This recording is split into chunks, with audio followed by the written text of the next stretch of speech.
capítulo 8, versículo 1 em diante. Exaltado é o nome do Senhor. João, capítulo 8, para a glória de Deus. O tema da leitura é a mulher adúltera. Um tema bastante polêmico. A mulher adúltera é um tema que dá para se distinguir e dá para descrever muitas coisas que levam os valores do que é correto, do que socialmente é aceito, do que espiritualmente é aceito e do que é aprovado pelo próprio Deus. A gente vê que os valores dos que está certo está sendo invertido, levado, às percas. Mas Deus poderoso tem, através da tua palavra, aberto o nosso entendimento espiritual e nos dado vitória no nome de Jesus. Amém?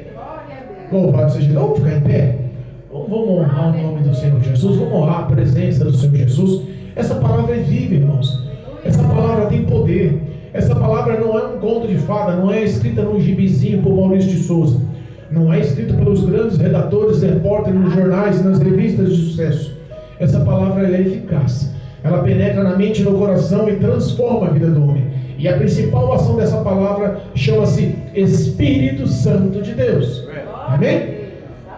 Aos que estão nos acompanhando pela internet, em nome de Jesus, aos que estão presentes, aos que estão nos ouvindo, se tiver a oportunidade de acompanhar a leitura, faça, para a glória de Deus. Há poder nas palavras. Acompanhe essas palavras para que o nome de Jesus seja glorificado. Amém? Capítulo 8 do livro de João, no Novo Testamento, um dos discípulos de Cristo, versículo 1 diz assim: mas Jesus foi para o Monte das Oliveiras, e pela manhã cedo voltou para o templo, e todo o povo vinha ter com ele, e assentando-se os ensinava. E os escribas e fariseus trouxeram-lhe uma mulher apanhada em adultério, e pondo-a no meio, disseram-lhe: mestre, esta mulher foi apanhada no próprio ato, adulterando, e na lei nos mandou Moisés que as tais sejam apedrejadas. Tu, pois, que dizes? Isso dizia eles, tentando-o, para que tivessem de que o acusar. Mas Jesus, inclinando-se, escrevia com o dedo na terra. E como insistissem, perguntando-lhe, endireitou-se e disse-lhe: aquele dentre vós que está sem pecado, seja o primeiro que atire pedra contra ela. E tornando a inclinar-se, escrevia na terra. Quando ouviram isso, saíram um a um, e começaram a começar pelos mais velhos até os últimos. Ficaram só Jesus e a mulher, que estava no meio. E endireitando-se Jesus, e não vendo ninguém mais do que a mulher, disse-lhe: mulher, onde estão os teus acusadores? Ninguém te condenou? E ela disse: ninguém, Senhor. E ele disse-lhe Jesus: nem eu também te condeno. Vai e não peques mais. Amém? Louvado seja Deus. Podem sentar. Nós temos hoje algumas lições do Espírito Santo para enfrentarmos tantas ciladas que o diabo nos prontifica diariamente. Irmãos, vivemos ciladas diárias. Vivemos uma guerra espiritual todos os dias. Vivemos uma batalha invisível todos os dias. Nós não vemos, mas a Bíblia fala que o mundo jaz no maligno. Isso prova que ele tem acesso a qualquer tema, a qualquer setor, a qualquer área sobre a face da terra. E uma das principais ferramentas demoníacas, uma das principais ações demoníacas, uma das principais armadilhas, uma das principais armas que o próprio diabo usa, o próprio Satanás usa, é justamente os prazeres carnais, os desejos, a pornografia, ao adultério, à traição, erros que podem acarretar males, não só para quem está cometendo ou praticando, mas também a todas as demais pessoas que os rodeiam e futuramente as gerações vindouras. Então não é uma coisa pequena, mas vamos entender um pouquinho o que representa ou o que passou sobre essa história. Irmãos, eu insisto em dizer, isso não foi uma história inventada. Jesus viveu, passou, essa mulher se constrangeu e viveu essa situação e recebeu a graça e a misericórdia do Senhor. A Bíblia nos ensina que Jesus estava dando um ensinamento. Se a gente observar o tema anterior, estava na festa dos tabernáculos, e Jesus ensinava entre todos que estavam ao redor, entre todos os judeus, entre todos os povos que lhe acompanhavam. Mas terminando todos aqueles ensinamentos, discursos, naquele ato festivo, se a gente observar o versículo anterior, o versículo do capítulo 7, versículo 53, nós estamos no capítulo 8 e começamos no versículo 1 em diante. Mas o último versículo do capítulo 7, que é o versículo 53, diz assim, ó: e cada um foi para a sua casa. E cada um foi para a sua casa. Repara que depois de uma grande festa, ao qual todos festejaram, se alegraram e ouviram os ensinamentos, ouviram o envio do reino de Deus sobre todos através de Jesus, todos tomaram a direção ao findar da festa para a sua casa. E Jesus, ele não foi para a tua casa, porque nós vemos aqui que o primeiro versículo do que lemos aqui na leitura oficial do capítulo 8, fala que ele foi para o monte orar. Então cada um se refugia aonde lhe apraz, aonde lhe cabe bem. As pessoas muitas vezes se esquecem que vivemos situações que nós temos que procurar um refúgio. O refúgio para a humanidade nos dias atuais é justamente o nosso lar, a nossa casa, a nossa segurança. Mas Jesus tinha passado todos esses dias da festividade ensinando, e o refúgio dele não foi um descanso físico, humano, carnal, mas foi um refúgio espiritual de estar no monte por toda a noite, por toda a madrugada, cansado. Não teve descanso da sua carne, não teve o repouso da sua carne. Ele catou e foi se refugiar em oração pela madrugada, e foi por toda a noite. Então, muitas das vezes nós entendemos que quando o Senhor nos chama para ter um relacionamento mais íntimo através da oração, é porque alguma prova, alguma tentação, alguma dificuldade está sendo feita. O diabo está armando alguma cilada para nos derrubar. E isso, não pense que é um conto de fada. Eu insisto em dizer, as obras do diabo têm poder, mas o Todo-Poderoso, o Jesus Cristo, nosso Senhor e Salvador, que manda e comanda as nossas vidas e a vida da humanidade sobre a face da terra, Ele é o Todo-Poderoso. Não há ninguém que se sobressaia e não há ninguém que possa se comparar à grandeza e à majestade do nosso Senhor e Salvador. Mas mesmo sendo o Deus Todo-Poderoso, Ele teve que buscar refúgio em oração. E às vezes nós não queremos, sabendo que tudo o que acontece com seus servos é descrito, é revelado antes pelos profetas. Nada acontece na vida do servo do Senhor sem que Deus avise antes. Deus foi se refugiar, porque no mínimo o relacionamento dele com o Pai, com o Todo-Poderoso, nos céus, Deus revelou: olha, amanhã tem uma prova mais difícil. Você passou esses dias ensinando, mas amanhã tem tentação. Você passou esses dias falando do meu nome, do meu reino, mas pode ter certeza que o diabo já armou uma armadilha. Amanhã vão te provar. Se vacilar, se cair, se não tiver estrutura, pode ter certeza que a queda é grande. E Jesus, mesmo sendo um Deus Todo-Poderoso, tendo conhecimento através do Espírito de Deus de tudo que o diabo fazia, Ele mesmo assim se prontificava em oração. Isso já nos dá uma lição que nos nossos momentos de alegria, porque eles estavam num momento de festa, era o momento que mais temos que se refugiar em Cristo, era o momento que mais temos que andar com prudência, com vigilância, não baixar a guarda. E muitas das vezes é o que está acontecendo. As pessoas desistiram do poder da oração, e não há um ato mais poderoso do que se relacionar com Deus, do que se refugiar em Cristo através da oração. Às vezes nós falamos, mas não dá para provar, não dá para mostrar o quanto Deus é soberano sobre as nossas vidas através da oração. A Bíblia fala que acordou cedinho. Em algumas traduções, em algumas escritas, em algumas edições, fala que de madrugada ele levantou, saiu do monte, saiu da oração e foi para o templo novamente. E ele entrando logo cedo no templo, uma grande multidão já veio ao redor dele. O povo já veio e esperou algo. Sabe aquela sede, sabe aquele desejo? Sabe quando você já almeja, sabendo, lá vem a vitória, lá vem a resposta, vem o Filho de Deus, lá vem a cura, vem a libertação, vem o propósito, vem a promessa, vem a graça do Senhor. Todos já esperavam do Senhor Jesus algo diferenciado. transformado. Ele não era tido como um homem qualquer. Ele já era refúgio para muitas pessoas. Ele já não era tido como um homem qualquer. Ele era a palavra de graça, que levava mudança na mente e no coração, que gerava paz que muitos procuravam. As pessoas que estavam rodeando a Cristo é porque já sabia que verdadeiramente ele era o Cristo, Filho de Deus, o Messias, o Salvador esperado.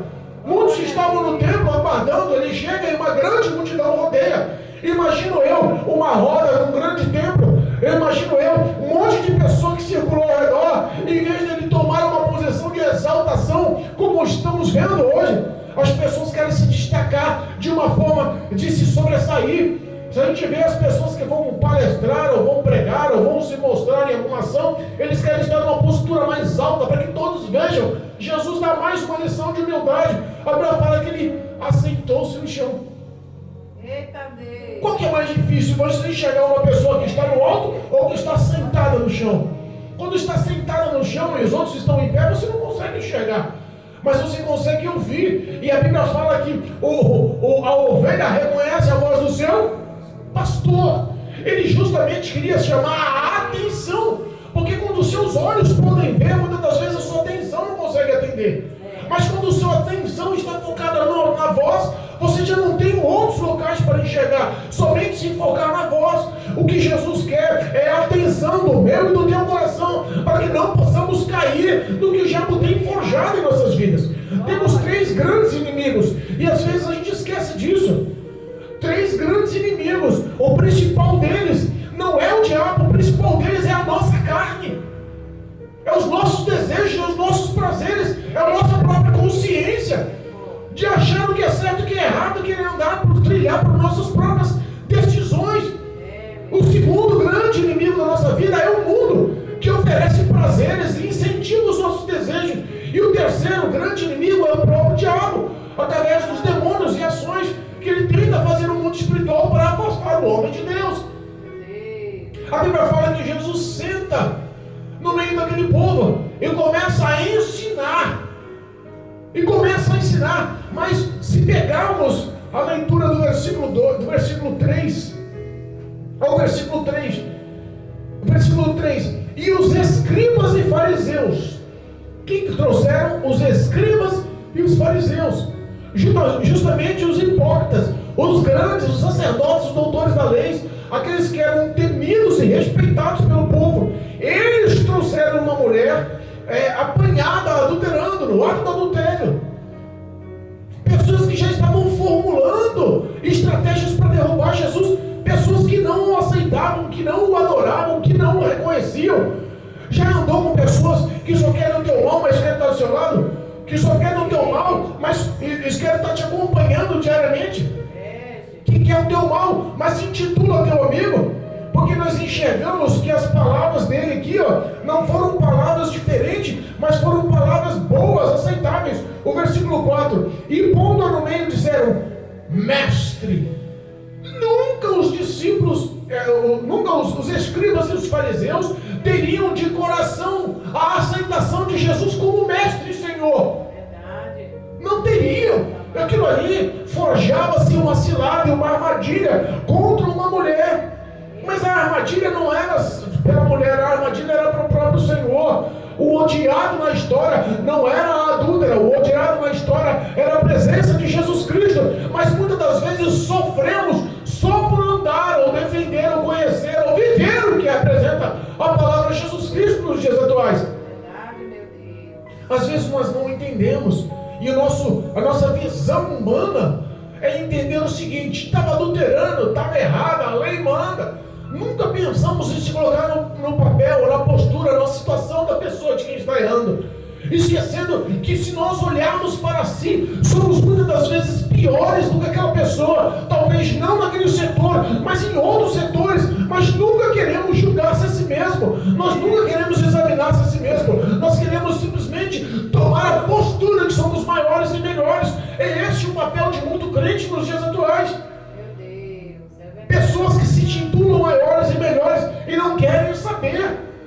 Nós tivemos um rapaz, morador de rua, que numa terça-feira à noite veio e participou do nosso culto. Ele parou na porta da igreja e teve um certo de receio de entrar, e depois ele falou: eu tentei entrar em outras igrejas, mas por eu ser um morador de rua, por não estar com roupas adequadas. Muitos não permitiram que eu entrasse na igreja.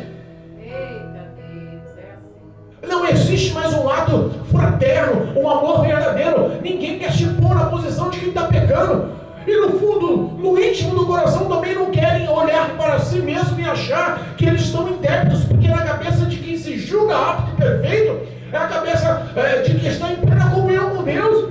E não é verdade isso. Se não há amor, não há presença de Deus. Era o que Jesus sempre batia de frente com a hipocrisia dos escribas e dos fariseus. Vocês são hipócritas, porque pregam a lei e vivem pela lei, mas não amam o que representa a lei. Porque a lei mosaica, ela resumia todo o Velho Testamento, resume o amor de Deus sobre a humanidade. Teve que colocar normas, regras, limites, porque se Deus não corrigir, o povo ia perder o rumo. E mesmo assim, com as leis, o povo perdeu o rumo. Existe a graça de Deus para que possamos entender o que representa o adultério daquela mulher. Porque se a gente parar para analisar, o que leva uma pessoa a adulterar? Se nós pegarmos, quer ver? O diácono Daíra, em nome de Jesus, leia para mim Levíticos, capítulo 20, versículo 10. Se nós pensarmos para analisar, o adultério não é uma coisa boa, mas todo mundo almeja. O ato de adulterar, Levíticos, capítulo 20, versículo 10. O ato de adulterar é tão comum que já está ganhando respeito na mídia social nos dias atuais. Parece que tudo indica que o errado está certo. Lê para nós em nome de Jesus. Levítico 20, Versículo 10. Também o homem que adulterar com a mulher de outro haverá adulterado com a mulher no seu próximo. Certamente morrerás, o adúltero e a adúltera. Louvado seja Deus. Olha lá. O homem que for pego no adultério, que estiver adulterando com uma mulher, com a mulher do próximo, que lhe foi flagrado, que aconteceu o ato do adultério, a lei dava, Levíticos é um livro das leis, ordenado pelo próprio Moisés, a lei dava o aval, eles seriam mortos apedrejados. Não falava só adúltera, falava no finalzinho o adúltero e a adúltera. Nós encontramos uma injustiça sobre essa mulher, porque os escribas não levaram o homem que estava praticando o adultério com ela. Os escribas eram em grandes números, multidões andavam com eles. Você acha que foi pego no ato, no flagrante, e ninguém conseguiu segurar o homem? E ninguém conseguiu agarrar ele para levar ele junto? Só levou a mulher porque era sexo frágil? Ou eles deixaram que fugissem, porque o alvo não era o apedrejamento, o alvo era pegar Jesus em tentações. Explico futuramente o que representa a cilada que estavam tentando formular para a vida de Jesus. Muitas das vezes as ciladas são formuladas para as nossas vidas e nós não conseguimos enxergar, mas existe um incentivo. Aquele homem estava adulterando com aquela mulher, não foi porque alguém forçou, você vai lá adulterar porque senão eu vou te matar. Não, ele foi porque ele quis. A mulher não se deitou com ele porque foi forçada. No mínimo podia até haver um sentimento verdadeiro no relacionamento daqueles dois. Mesmo sendo um sentimento verdadeiro do relacionamento daqueles dois, ainda era errado. E o diabo faz isso. Ele incentiva muitas das vezes as nossas vidas com algumas verdades. Ele incentiva muitas das vezes o erro em nossas vidas com algumas verdades. Mas no íntimo existe uma mentira, que é o foco, que é o núcleo, que faz você se cair, que faz você se decair, que faz você se afundar. Existe todo tipo de situação nos dias atuais que levariam a uma mulher como essa que foi pega no ato do adultério, ele está sendo apedrejada espiritualmente por demônios nos dias atuais. Porque se nós pararmos para pensar, tudo apoia o adultério nos dias atuais. O casamento deixou de ser casamento. O casamento hoje é uma opção. Será que casa ou não? Vamos ficar juntos primeiro. Hoje você abre uma revista feminina, tudo indica o adultério. A roupa íntima mais sexy, a maquiagem mais sexy, né? Tudo indica. Os vestidos, as roupas femininas, quanto mais mostra-se melhor. a prática do pecado se tornou muito mais assídua. Nós ligamos a televisão e vemos uma novela, todo o enredo da novela resume-se no ato do pecado, do adultério, da pornografia, do erro. Se nós vemos os filmes, 99% dos filmes estão focados de alguma forma com o pecado do adultério, da pornografia, do erro. Se nós entrarmos em qualquer mídia social, nós vamos entrar em qualquer situação da internet, existe sempre uma propaganda que mostra alguma coisa que leva o olhar do homem à pornografia, o olhar da mulher à pornografia. As pessoas hoje estão tentando se relacionar através de links, de encontros pela internet. Perdeu-se os valores. Ninguém está afim mais do que é certo. Há 40 anos atrás, o homem ouvia o Evangelho e ele vinha do mundo de erro, de pecado. Mas quando ele era tocado, transferido a presença do Espírito Santo para a vida dele, saindo a presença demoníaca da vida dele, a vida dele mudava. Ele começava: eu aceitei Jesus como meu Senhor e Salvador, não posso mais usar essas roupas. Eu vou comprar roupas adequadas, eu vou comprar uma camisa, eu vou comprar uma gravata, eu vou comprar um terno, eu vou comprar um sapato. A partir de agora eu aceitei Jesus como meu Senhor e Salvador. Não posso mais proferir palavrão, não posso mais ficar gritando na rua, não posso mais dar um mau testemunho. A minha fala vai ser vista por muitos e eu quero honrar Jesus com a minha fala. Eu aceitei Jesus como meu Senhor e Salvador. A partir de agora, se eu mentir, eu não minto mais. Se eu usava droga, eu não uso mais. Se eu fumava, eu não fumo mais. Se eu bebia, eu não bebo mais. Se eu adulterava, eu não adultero mais. Mas parece que o pecado do adultério te acompanha em qualquer lugar. Meu Deus. A pornografia que te acompanha em qualquer lugar. Você só encontra o álcool nos botecos, nos bares, nas lojas, nos mercados. Você não encontra a venda de álcool dentro da igreja. Mas a pornografia e o adultério você encontra dentro da igreja. Você pode encontrar em qualquer biqueira, em qualquer esquina, o cigarro de maconha, ou a cocaína, ou qualquer outro tipo de droga, ou crack, mas dentro da igreja você não encontra. Mas o ato do adultério ainda você encontra dentro da igreja. Essa é uma das ferramentas que o diabo está tentando destruir a base espiritual, afastando o homem de Deus. Nas cartas do Apocalipse, em algumas igrejas, a Bíblia nos ensina, como na igreja de Pérgamo, que existia ali pessoas que levavam o ensinamento, ou levavam o envolvimento ao adultério, ao ato sexual que não compromissava, ou que não afetava a vida espiritual. Então nós entendemos que essa arma demoníaca era usada desde os tempos antigos até os dias atuais. A sensualidade está em qualquer lugar. As mulheres não querem se sentir feia. Hoje as mulheres querem se produzir o máximo que for, querem usar o vestido mais ousado que for, querem se apresentar à mídia de uma forma mais sensual que for. O homem, ele quer ganhar mais dinheiro, acumular mais bens para conquistar a mulher mais sensual, para conquistar e levar a mulher mais sensual para os seus braços. Perdeu-se os valores sociais, perderam-se os valores morais, perderam-se o valor aceitável na sociedade, na instituição família. E sabendo que principalmente Deus aborrece e não aceita o ato da destruição pelo adultério. Uma pessoa que adultera, um homem que adultera, uma mulher que adultera, ele destrói o cônjuge. Os filhos acabam sendo afetados. Repare que um casal que se separa pelo ato do adultério, quem sofre são toda a família, não é só os dois que dividiam os sentimentos, mas os filhos sofrem, os pais dos pais sofrem, os avós sofrem. Repare que toda uma circunstância leva à destruição. Ninguém tem prazer no erro, no pecado, mas existe uma ação demoníaca que todos os dias nos bombardeia, tentando nos dominar e nos controlar para andarmos conforme o pecado, se afastando de Deus. Sabe aquela coisinha no íntimo do coração que a gente entende que não começou o pecado do grande, começou o pecado do pequeno, do pouco. Ninguém acorda de manhã e fala: quer saber uma coisa? Nunca experimentei, hoje eu vou experimentar uma pedra de crack. Ninguém pensa dessa forma, mas começa pela influência do amigo, começa pela rodinha dos amigos, começa pela oferta do primeiro cigarro, começa pelo primeiro trago de maconha. Com o passar do tempo, ele já não consegue se ver longe, afastado da rodinha dos amigos, dos descolados, dos bacanas, dos bem-vistos, dos poderosos. E se eles oferecem qualquer outra coisa, ele já quer aceitar, porque eles não querem afastar do erro do pecado.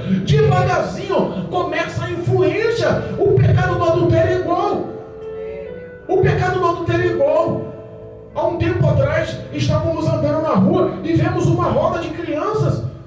Vimos uma roda de crianças de 8, 9 anos de idade em volta de um celular, encaixado atrás de um carro no chão. A gente não entendeu aquela rodinha. Quando foi ver, crianças de 8, 9 anos na rua, vendo vídeos pornográficos no celular.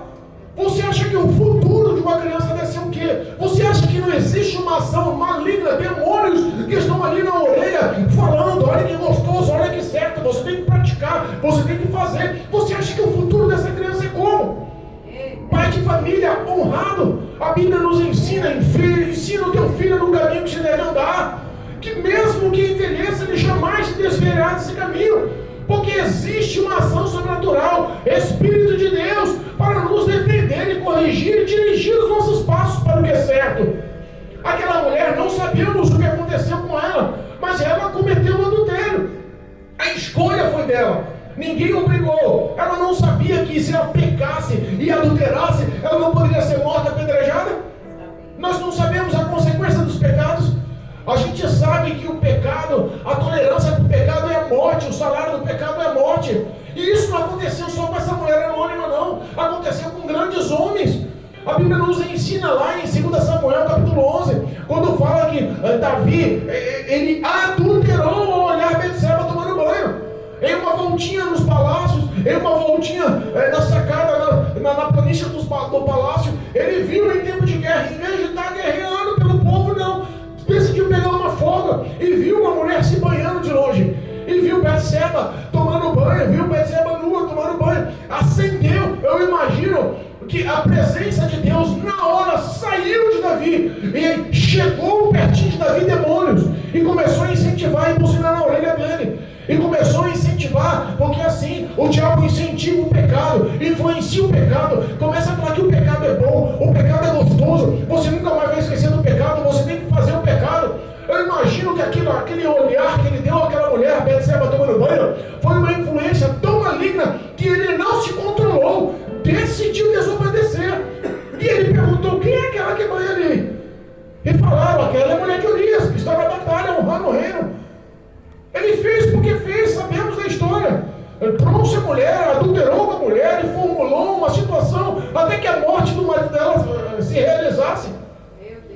Não existe desculpa para o pecado, porque o pecado é o livre arbítrio. Eu faço se quero, mas nós temos que entender também que existe uma influência demoníaca. E se o homem não tiver relacionamento com a oração, se o homem não tiver relacionamento com o Espírito de Deus, a sua própria força, os seus próprios preceitos, o seu próprio pensamento, a sua própria ideologia, não vai ganhar das forças das trevas.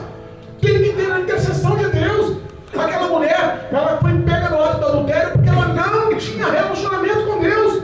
O que o Espírito Santo nos ensina é que nós temos que vencer toda a influência carnal, toda essa batalha diária carnal, com o toque, com a mão, com o querer, com o poder de Deus sobre as nossas vidas. Não há vitória se não vier da parte do Senhor Jesus. O homem tem que entender que ele só vai romper o vício do pecado com a presença do Espírito Santo, com a declaração do pecado, com a confissão do pecado, com o abandono do pecado e com o refúgio debaixo das poderosas mãos de Deus. Se você vive uma aliança aí, uma algema aí, uma cadeia aí, uma cela aí, dominado pelo pecado, lembre-se de uma coisa: a confissão do teu pecado traz a presença de Deus, o abandono do teu pecado traz a liderança do Espírito Santo para a tua vida e rompe qualquer cela, rompe qualquer cadeado, quebra qualquer algema das trevas sobre a tua vida. A glória do Senhor é manifesta através da intercessão divina. Toda aquela cilada não foi só para matar aquela mulher, toda aquela cilada foi para pegar Jesus em alguma contradição, lançar naquela mulher, e as palavras foram boas. Bom mestre, mestre, Senhor. Lembra quando falaram bom novamente? Lembra quando os mesmos escribas e fariseus, os mesmos hipócritas, os doutores da lei, que queriam formular e pegar Cristo em alguma situação para condená-lo? Lembra sobre o pagamento de impostos? Lembra sobre o pagamento de impostos? Você vem cá e falaram, eu não lembro muito bem onde que é, vamos ver aqui, e falaram de uma forma muito grande, muito bonita, falaram de uma forma que faz até gosto. Falava, Mateus 22, falava-se. Mateus 22, é isso aí. Mateus 22, versículo 16. E enviaram-lhe, no versículo 15. Mateus capítulo 22, versículo 15. Então, retirando-se os fariseus, consultaram entre si como surpreenderiam em alguma palavra, e enviaram-lhe os seus discípulos dos fariseus, com os herodianos, dizendo: mestre, olha as palavras como são boas. O diabo não vai chegar com os dois pés no peito, não. Ele vai chegar com sutileza. Olha as palavras daqueles falsos hipócritas que queriam encontrar alguma falha em Jesus para levá-lo para a morte, para a condenação e para a prisão. Olha, e enviaram-lhe os seus discípulos e com os herodianos, dizendo: mestre, bem sabemos que és verdadeiro e ensinas o caminho de Deus segundo a verdade, sem importares com o que quer que seja, porque não olhas a aparência dos homens. Para que tantas palavras bonitas, sabendo Jesus que eles eram hipócritas? Para que tantas palavras disfarçadas, sabendo que os olhos do Senhor conheciam o coração do homem? Para que tantas palavras elegantes, aplausíveis, aceitáveis? Porque parece que a nossa carne adora o elogio. A nossa carne, os nossos desejos, o nosso ego aceitam o elogio, aprovam o elogio. Mas cataram uma pessoa errada, cataram o Filho de Deus vivo.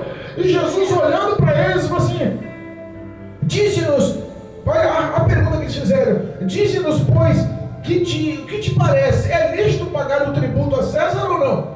Eles queriam pegar Jesus.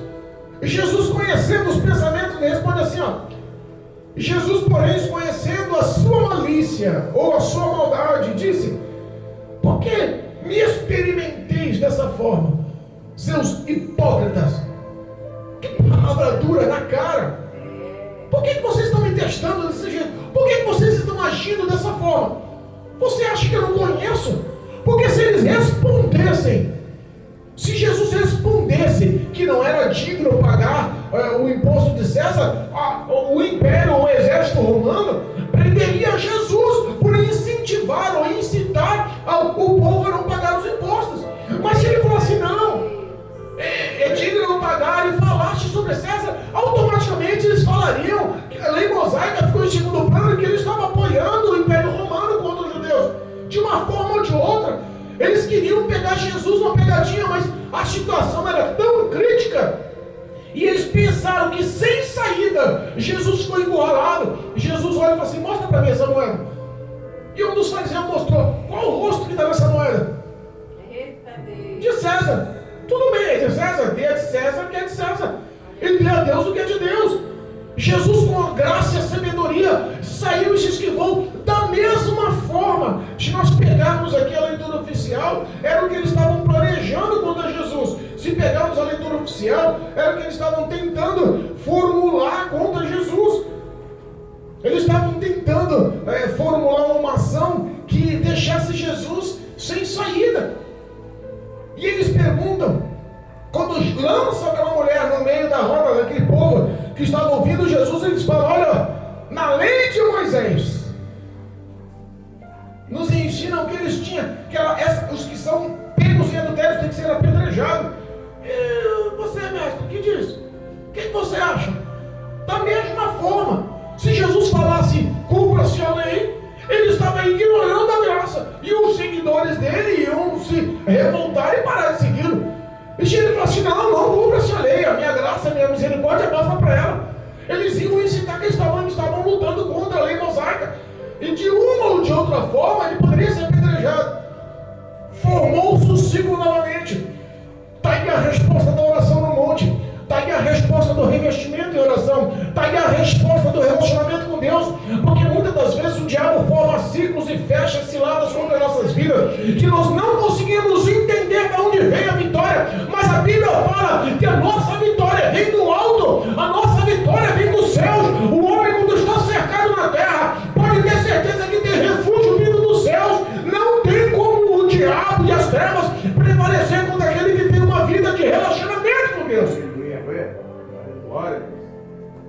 Jesus ignora, conhecendo a malícia e o intento das palavras, ele no chão estava, ele se reclina e começa começa a escrever no chão. E a Bíblia não fala o que ele escrevia no chão com os dedos. A Bíblia não fala o que ele estava escrevendo, pelo menos eu nunca descobri isso. O que ele estava escrevendo com o dedo na terra ali.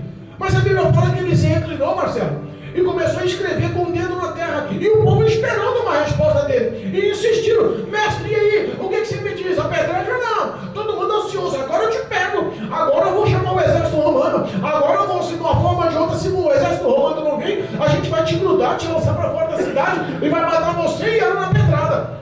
O círculo estava fechado. De repente Jesus levanta e fala: olha, aquele que não tem nenhum pecado, aquele que não tem nenhum pecado, tem o direito, pode ser o primeiro, dá a pedrada nela aí. Aquele que não tem pecado pode ser o primeiro, dá a pedrada. E a Bíblia fala que ele falou isso e reclinou novamente e tornou a escrever com o dedo na terra. Sabe o que vem na minha mente? Porque o dedo de Deus, uma vez, lá no livro de Êxodo, escreveu os mandamentos através das tábuas de pedras para Moisés com o dedo. O dedo poderoso de Deus escreveu as leis do que não era e do que era plausível. O sétimo mandamento, escrito pela mão de Deus, era o não adulterarás. E Deus, eu imagino que na pessoa de Jesus, escrevendo na terra ali, também estava escrevendo os pecados que cada um daqueles que estavam cometendo: incitação, mentira, ira, vingança, covardia, suicídio, homicídio. Porque Jesus podia estar escrevendo com o dedo o pecado de cada um daqueles que estavam ali, dos idosos aos mais velhos, dos homens às mulheres. Todos estavam ali incitados e irados, querendo ver a destruição. Eu imagino que espiritualmente, Marcelo, devia ter milhões de demônios ali no pé da orelha de cada um daqueles que estavam com as pedras nas mãos. Agora tira, agora ele vai ficar sem resposta, agora dá pedrada nele, agora chegou o fim do Messias, agora ele vai se contradizer. O diabo às vezes quer pegar você em situações e a gente não entende de onde vem a resposta, mas a Bíblia nos ensina que todas as vezes que nós sentimos encurralados na presença das autoridades, o Espírito de Deus nos dará palavras, porque nós não somos de outra pessoa a não ser do nosso Senhor e Salvador. Nós temos dono, temos Pai, e esse Pai é poderoso e fiel para nos guardar e nos cobrir com graça e dar resposta devida. As trevas não prevalecerão contra o homem e a mulher que teme ao Senhor. Glória a Deus. Às vezes nós não entendemos, mas a destruição que o diabo projetou para mim, para a tua vida, é muito além do que nós pensamos. Porque às vezes o pecado que eu cometo só comigo, eu acho que vai destruir só a minha vida, e o diabo tem projetos muito maiores. O diabo tem projetos muito maiores. Às vezes as pessoas são amadas, mas o ato, a ação do pecado é tão intensa que bloqueia não só a presença de Deus, mas bloqueia a pessoas que amam Ele, bloqueia também. As pessoas amam Ele, mas não conseguem chegar a Ele. Às vezes a pessoa é querida, essa mulher adúltera, ela podia ser querida, ela podia ser uma mulher bem vista, ela podia ser uma mulher porque ela estava cometendo adultério. Não sabemos se foi a primeira vez ou se houve mais vezes, mas sabemos que ela nunca tinha sido desmascarada. Mas quando existe o desmascaramento, entenda uma coisa: quando o homem e a mulher faz as coisas nas trevas, no claro vai ser exposto. Quando o homem faz os pecados na noite, pode ter certeza que dia ao amanhecer Deus expõe. Jesus foi orar na madrugada no monte, não foi? E aquela mulher na noite foi fazer o quê? Adulterar. A ação daquela mulher não podia ser uma ação de devoção ao nome do Senhor Jesus, mas ela decidiu fazer o quê? A prática do bem. O que ela fez em oculto, no escuro, à noite, no quarto, sozinho, foi mostrado e desvendado, exposto no dia. Então, às vezes, se você procura encontrar uma desculpa para o teu pecado, porque a gente só é realmente crente, provado e testado, quando estamos no escuro, sozinhos na noite. Aleluia a Deus. É quando você está na frente do computador, no teu quarto, sozinho, sem ninguém ver. É quando não tem nenhum parente, quando não tem a esposa, não está os filhos do lado. É quando vem as provações e as tentações que você sabe que não pode fazer. É esse momento que você tem que se mostrar forte. Combati o bom combate. acabei a carreira, guardei a fé. O homem só pode falar isso quando ele vence esses tipos de obstáculos do teu próprio eu. Cantamos o hino aí, ser valente. Cantamos o hino, ser valente, e uma dessas partes diz assim, ó: aquele que vencer a si é valente. Nós só conseguimos vitória quando nós conseguimos matar o desejo da nossa carne. Gálatas nos fala tantos, os frutos da carne são tantos, que se a gente parar para pensar, é muito maior do que os frutos do Espírito. Mas existe uma ação poderosa da parte de Deus. A presença de Deus, ela aniquila as trevas. A luz não sobressai sobre as trevas. As trevas, perdão, não sobressaem sobre a luz. O Espírito Santo de Deus é quem te fortifica no momento certo, na hora certa. Aqueles homens perderam a noção, porque a autoanálise foi feita na hora. A autoanálise foi realizada na hora. A ira que estava no coração, aquelas pedras imensas, se a gente parar para pensar, era um território de deserto. E no deserto não tem pedra porosa, pedra lisinha, é pedra de rocha. Uma pedrada mataria. Uma pedrada levaria aquela mulher à morte. Uma pedrada levaria Jesus à morte. E não era um pequeno número de pessoas, era um grande número de pessoas. Uma chuva de pedra poderia matá-los. Mesmo assim, naquela situação ardosa, Cristo faz, através de uma pergunta na autoanálise de cada uma daquelas pessoas, o Espírito de Deus dá graça para que as pessoas possam fazer a autoanálise. Como é que eu posso falar que essa mulher, rapaz, que ela foi pega no adultério, que ela é adúltera, que ela merece a pedrada, mas no íntimo do meu coração, ela já passou por mim, eu dei uma olhadinha no corpo dela, eu falei assim: rapaz, se eu pego. As mulheres que estavam ali com as pedras na mão, estavam assim: meu Deus, tomara que mata logo, tomara que essa mulher saia de vista daqui, porque o meu marido está de olho nela, eu não aguento mais ver esse marido cobiçando ela.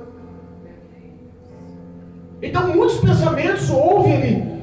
Muitos que estavam ali talvez poderiam até ter tido relacionamento com aquela mulher também. Rapaz, se descobrem que eu também tive relação com essa mulher, estou enrolado. E quando você é desvendado, desmascarado, que é o confronto, entenda, o Espírito de Deus não é acusador, mas ele confronta o homem com o pecado. Lembra quando Natan confrontou Davi com o ato do adultério? Davi foi lá e adulterou com Betseba, orquestrou a morte do marido dela, e passou-se o tempo, ela engravidou, a criança nasceu, passou-se, só o tempo de gestação é 9 meses. E Davi pensou: estou na moita, estou quietinho, meu criança nasceu, não tem nada à vista, ninguém sabe de nada, é só eu e Deus, e não relatou, porque na realidade a lei também servia para Davi. Ele também tinha que ser grudado, levado aos juízes, ao sinédrio, levado aos sacerdotes, e julgado, e dali levado para fora da cidade e morto a pedrada, mesmo sendo rei. Eram os deveres, a lei tinha que ser cumprida por todas. E vem Natan, profeta, homem de Deus, e conta uma historinha do visitante sobre a casa dos dois amigos. Um tinha muitas ovelhas, muitos bois, muitos gatos, e outro só tinha uma cabritinha. O amigo foi visitar aquele que tinha muito, e em vez de servir-lhe o alimento, servir-lhe a janta, do que ele tinha dos bois dos animais, matar e fazer o que comer para o amigo, ele foi lá e pegou a cabritinha do vizinho. Quando Natan contou essa historinha para Davi, Davi ficou doido. Mas quem é esse cara, rapaz? Esse cara não, esse cara merece morrer. Ele tem que restituir 4 vezes mais a cabritinha, é digno de açoite. Se vacilar, e puxou a espada, ficou nervoso, como rei que se mostrar todo poderoso. Porque é assim, quando o homem vê o pecado do outro, ele se intitula muito maior e melhor. Só pensa em acusar. De repente Natan vai e confronta. E tem pessoas que não querem ser confrontados com os atos dos pecados, querem que seja camuflado, porque se falar do profeta morre. Para aí, meu filho, está vivendo pecado. O Espírito Santo quer confrontar, quer te envergonhar sim, porque a vergonha gera arrependimento. Natan olha para Davi e fala: Davi, sabe quem é esse cara? Quem é? Fala, Natan, que eu vou quebrar esse cara. Davi, é você esse cara. Você que fez isso. Você que roubou a cordeirinha lá, Betseba de Urias. Você que orquestrou a presença dele, a morte dele. O amigo lá que foi visitar você no teu palácio não era amigo, era o próprio diabo. Você decidiu decidiu fazer as vontades e o querer do diabo que soprou na tua vida. A tua carne foi incentivada pela manipulação do diabo. Às vezes nós não entendemos porque cometemos atos errados. Essa mulher, talvez ela tinha um sentimento nobre para esse homem que estava adulterando, mas não muda o que é certo e o que é errado. Ele era casado, ela era casada, era um adultério, estava destruindo famílias, estava destruindo sonhos, projetos, filhos, filhas. E a gente não consegue enxergar que os nossos atos às vezes estão matando, magoando, entristecendo, acabando com a vida do próximo e de pessoas que nós amamos. Quantas ações nós fizemos que quando fizemos mal danado, olhamos para trás e falamos: rapaz, não era para ter falado, não era para ter feito, não era para ter expresso, não era para ter colocado à tona, porque olha, magoei quem eu queria, que eu não queria, eu entristeci aquele que me ama, eu ofendi aquele que me respeita. Aquilo gera raízes. Quando a pessoa é confrontada, ela passa vergonha de um tal jeito que o coração se abre. Há arrependimento. E quando há arrependimento, Deus honra. Porque Davi olhou para Natan e falou assim: Natan, eu pequei contra o Senhor e me arrependo. Natan olha para você: olha, o Senhor passou isso, te perdoou, mas a espada vai descer na tua casa, o teu filho vai morrer. Porque Deus ama o pecador, mas não tem relacionamento, não tem negócio com o teu pecado. O teu pecado ele não tolera, a ação do pecado, você vai ter que pagar o preço pelo pecado. A compaixão e a misericórdia pode te abraçar, mas a consequência do pecado você vai ter que assumir. Cristo deixou bem claro para aquela mulher. Quando aqueles homens começaram a sair, a Bíblia fala que começou a sair do mais velho para o mais novo. Por que do mais velho para o mais novo? Porque o mais velho é sempre inspiração para o mais novo. O mais novo sempre encontra inspiração, porque acha que o mais velho é mais sábio, já é mais vivido, o que ele faz é certo, eu vou imitar ele porque está correto. E na realidade todos aqueles velhos, todos os anciões, todos que estavam ali com as pedras nas mãos, analisaram e viram: realmente, não posso. Talvez eu seja pior do que essa mulher adúltera. A minha concupiscência doeu tanto que eu sou o primeiro a largar a pedra. Não consigo fazer. E Jesus olha para que aquele arrependimento, aquela vergonha, aquela ação mudasse a vida daquela mulher. Olha, em pé, se endireita e fala: mulher, cadê os seus acusadores? Por que Jesus falou aquilo? Para que ela realmente entendesse que ela foi desmascarada, que o que ela fez é errado e que tem que haver mudança. Ela passou vergonha no meio da multidão. Cadê os seus acusadores? Ninguém te condenou, mulher. Ela: não, Senhor. Já reconheceu que Jesus era o Senhor. Jesus quebrou o protocolo do que é certo e do que é errado por amor. Jesus faz ações sobrenaturais. Sabe por quê? Porque nos caminhos do Senhor é caminho de ex-prostituta, é caminho de ex-adúltero. Nos caminhos do Senhor é caminho sim do ex-ladrão, do ex-traficante.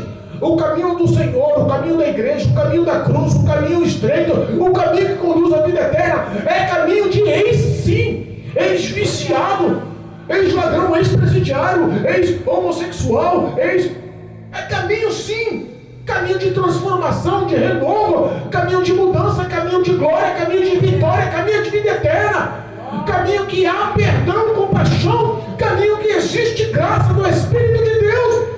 Tudo que era velho se fez novo. Os pecados e erros daquela mulher, ele lançou no mar do esquecimento, porque ele olhou para ela e disse: mulher, ninguém te condenou. Ela: não, Senhor, eu também não te condeno não. Porque Jesus tinha poder de condenar. Ele era o único que tinha ali, estava no meio ali, que não tinha pecado nenhum. Ele podia falar: ninguém te deu uma pedrada, porque todo mundo peca. Mas eu não pego não. Vem cá, vou te dar uma tijolada bem dada no pé da orelha.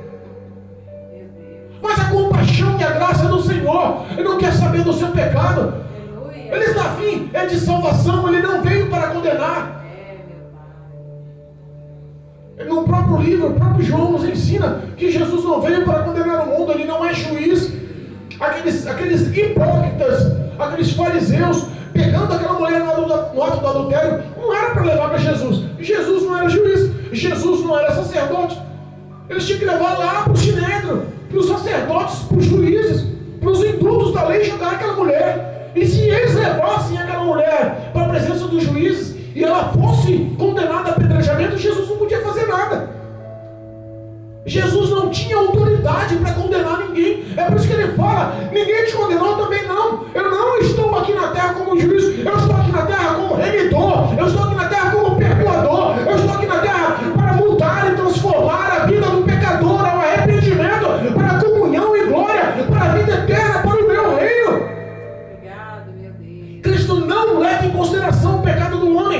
A partir do momento que ele tem vida com o Senhor, relacionamento com o Senhor, a partir do momento que ele se entrega, que o coração dele é como um livro aberto, visto pelo Senhor, ele sabe que as ações dele são vistas por Deus, ele não tem nenhum tipo de concupiscência pesando. Pai, estou-me aqui apresentando aos teus olhos, como Davi fez em oração. Senhor, os meus pecados estão ante a tua face, mas não retira de mim o teu Espírito Santo, não. Dá-me um espírito voluntário para me te seguir, porque se o Senhor me der da tua graça, eu vou anunciar o teu evangelho, a tua palavra, o teu querer para sempre. Os meus lábios sempre vão te honrar e te louvar, porque Cristo quer isso. Ele veio buscar e salvar todos que se haviam perdidos, o pecador ao arrependimento. Lembra do homem na cruz? Lembra daquele homem que quando Jesus estava na cruz, tinha um ladrão à sua esquerda, um ladrão à sua direita, e ele no meio, tinham dois que estavam condenados junto com Jesus na cruz do Calvário. Jesus podia ter ouvido o som da voz daquele que falou: Pai, lembra-te de mim quando entrasse no teu paraíso. Jesus podia falar assim: quer saber da coisa? Eu vou te perdoar e vou te tirar da cruz, vai ver a sua vida, meu filho, vai. Podia dar um terremoto, abalar só a cruz daquele homem que se arrependeu, cair, aquele homem se livrar e sair para viver a vida dele. Todo mundo viria a ação poderosa e deixaria aquele homem viver a vida, mas não. Cristo perdoou, mas não livrou da cruz. E tem muita gente que acha que o perdão e a misericórdia de Deus ausenta ele da cruz. A vida do cristão é uma vida de luta, porque os céus é conquistado à força, e a sua força de vontade de romper com o mundo, de romper com o pecado da tua carne, e de resistir ao diabo. E quando a gente fala em resistir ao diabo, já está encerrando, quando falamos em resistir ao diabo, olha como é importante entendermos e conhecermos a palavra de Deus. A Bíblia fala que nós temos que resistir ao diabo. Não corra do diabo, resista ao diabo firme na fé. Se sujeite a Deus, esteja debaixo das poderosas mãos do Senhor, tenha vida com Deus, e quando houver uma investida do diabo, quando ele vier ao teu encontro, resista ele firme na fé. Mas quando uma mulher sedutora, uma mulher sensual, corre dela. Corre dela. Olha como o pecado do adultério, da prostituição, do erro do pecado, muitos não sabem, mas quero deixar claro aqui, que quando o homem não tem Deus na vida, quando a mulher não tem Deus na vida, e cometem o ato do adultério, o ato de irem para a cama, o demônio que está na vida de um passa para a vida do outro. A ação de cada um deles se torna pior, porque eles se tornam uma só carne no ato da relação sexual. E a destruição se torna muito mais intensa. É por isso que os males se tornam maior. Um abismo cava outro abismo. Ambos são condenados à perdição, à condenação. Mas Cristo é a ressurreição e a vida. Jesus, ele veio verdadeiramente porque ama o pecador. Nós somos pecadores, lavados e remidos e arrependidos diariamente dos nossos feitos, que colocamos a nossa vida nas mãos do Senhor. É por isso que vivemos uma vida lutando contra a carne e tentando praticar com todos os nossos esforços e com toda a intercessão do Espírito Santo a vida de santidade. Mas se o homem não tiver a graça, a presença do Espírito Santo, ele está condenado ao fracasso. A vida dele está condenada ao erro. Que o Espírito Santo possa tocar no teu coração e que você possa entender o último versículo dessa palavra, para que a tua vida seja tocada, mudada, transformada. Jesus olha para aquela mulher e fala assim: mulher, se ninguém te condenou, eu também não te condeno, mas vai e não peques mais. Eu não te condeno, mas vai e não peques mais. Eu não te condeno, vou repetir mais, não peques mais. A insistência no pecado leva à morte. A insistência do pecado leva ao afastamento do homem com Deus. E o inferno nada mais é do que o fim de uma vida afastado da presença de Deus. Que o Espírito Santo possa tocar na tua mente e no teu coração, para que você entenda que os seus erros e falhas podem sim e vão sim ser perdoados pelo Espírito Santo, pela presença de Jesus, pelo próprio Deus, porque Ele te ama e os teus pecados não podem ser comparados com o sacrifício de Jesus na cruz do Calvário. A tua vida, a tua alma, o teu ser foi comprado com um preço de sangue. O amor de Jesus fez a coroa de espinho na cabeça. O amor de Jesus fez os açoites nas costas. O amor de Jesus fez o ato